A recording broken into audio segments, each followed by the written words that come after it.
I, like you, are outraged by the increases in gun violence and the tragic deaths that we've had over the summer. And I'm also outraged by the inaction over the last few years of our Congress. Today there are over 300 people in Washington, D.C. addressing the Congress and asking them to take action. There were many survivors, members of the Everytown Survivors Network. And this was inspired by Andy Parker, the father of Allison Parker, the reporter that was killed a couple weeks ago. Moms Demand Action heard his, I'm going to do whatever I can to create a safer environment and to reduce gun violence, and decided to echo his declaration. And we were asking everybody to use the hashtag whatever it takes, sending pictures from today or sending comments, tweeting them, whatever you can on Facebook. We want, and social media, we want people to hear our voices, and Congress especially. We also have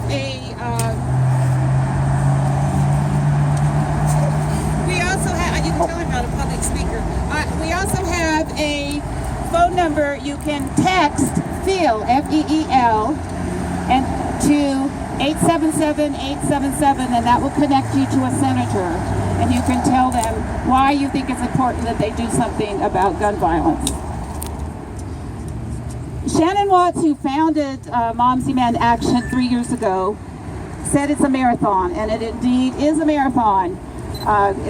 We know it will take a long time, and sometimes it feels like we're not getting anywhere, but I can tell you that here in Nevada, we are really making a difference. Moms Demand Action was the fastest growing local chapter in the whole country. We are making a difference nationally and locally. And to give you a better idea of some of the battles and the successes that took place in Carson City, we have two of our state senators here, Senator Ford and Senator Woodhouse, and I'd like them to come up and make a few comments. We're happy they were as successful as they were in Carson City.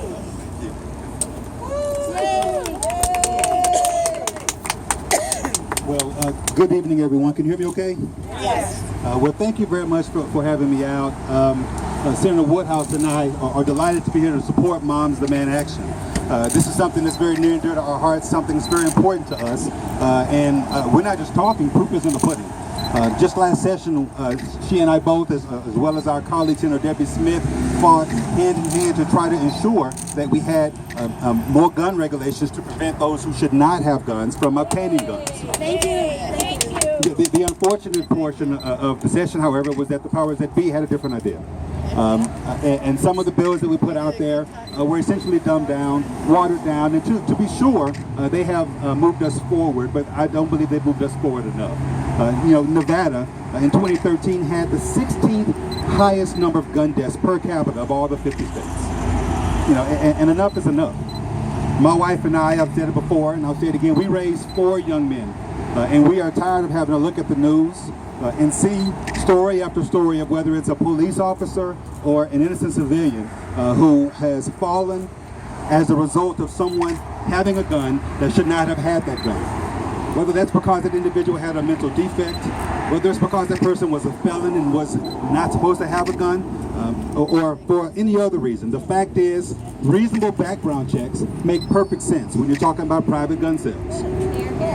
There are humongous loopholes in our state statutes right now, and they can be fixed. We should have done more last legislative session. You send us back next session, I guarantee you we will continue to do more. All right. But even before sending us back, there's something else you can do, and that is on election day, there's a ballot initiative that looks to do something that my then colleague and still very good friend who is here today, Senator Justin Jones, fought for and championed in 2013. He fought for and championed background checks. A brave move, a move that was supported, by the way, by almost 80%. I don't want to get my number wrong, 75, 80